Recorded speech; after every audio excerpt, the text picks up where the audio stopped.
Hello friends, আজকে একটা বিখ্যাত বইয়ের একটা অংশ আপনাদের সঙ্গে একটু শেয়ার করি।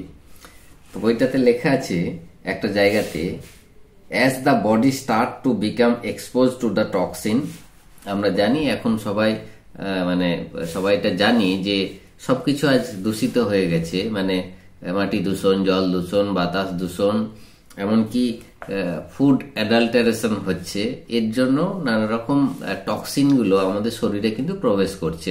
এবার কি বলছে যে প্রথমে কিন্তু এই যে শরীরে টক্সিনটা প্রবেশ করছে, তারা ড্যামেজ করছে, সেই ড্যামেজটা কিন্তু আমরা বুঝতে পারি না। তার কারণ বলছে কি, because the body has an integral backup plan. Body সবসময় একটা ব্যাকআপ প্ল্যান তার রয়েছে, সে সবসময় কি করে, সেটাকে রিকভারি করতে থাকে। তো এই প্রসেসটা চলতে থাকে।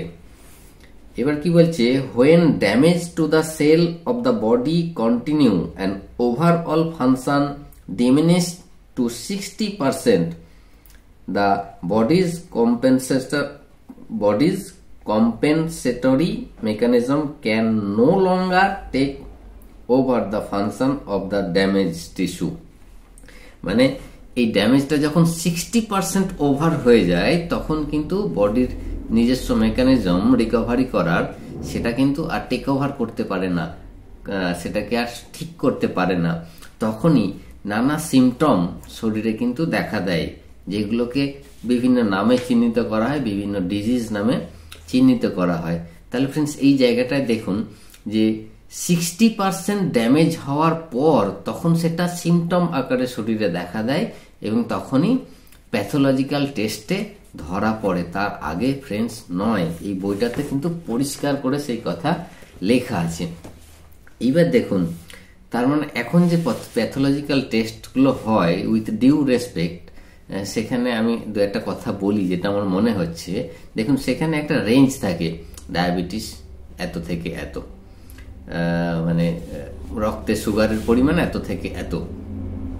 তারপর ধরুন লিভার কারো সমস্যা দেখা দিচ্ছে, তাহলে যখন এটা ধরা পড়ছে তখন কিন্তু লিভার অলরেডি 60% ড্যামেজ হয়ে গেছে।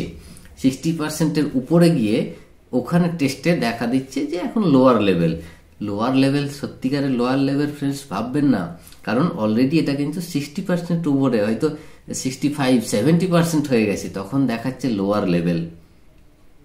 এবার কথা হলো, সবই তো বুঝলাম, তাহলে আগে বোঝার কি কোনো উপায় আছে? ইয়েস ফ্রেন্ড, একটা জায়গা আছে, একটা উপায় আছে, যেখানে কিন্তু এই 60%-এর আগেই ডিজিজ বা ডিজিজের বীজ, শরীর খারাপের বীজ, অসুস্থতার বীজ যে শরীরের মধ্যে বাসা বাঁধতে শুরু করে দিয়েছে, গ্রো করতে শুরু করেছে, সেটা ধরা পড়ে। সেটা হচ্ছে হ্যান্ড রাইটিং অ্যানালিসিস, হাতের লেখা অ্যানালিসিস। হ্যাঁ ফ্রেন্ড, হাতের লেখা অ্যানালিসিস করান, দেখবেন ওই prevention is better then cure. এটা কিন্তু ওখানেই সঠিকভাবে কাজে লাগাতে পারবেন। আপনি হয়তো অনেক বড় বিপদ থেকে বেঁচে যেতে পারেন, রক্ষা পেতে পারেন। তো ফ্রেন্ডস, আপনিও আপনার হাতের লেখা অ্যানালিসিস করাতে পারেন, এবং এই বিষয়ে যারা হ্যান্ডরাইটিং অ্যানালিস্ট তাদের সহায়তা নিতে পারেন।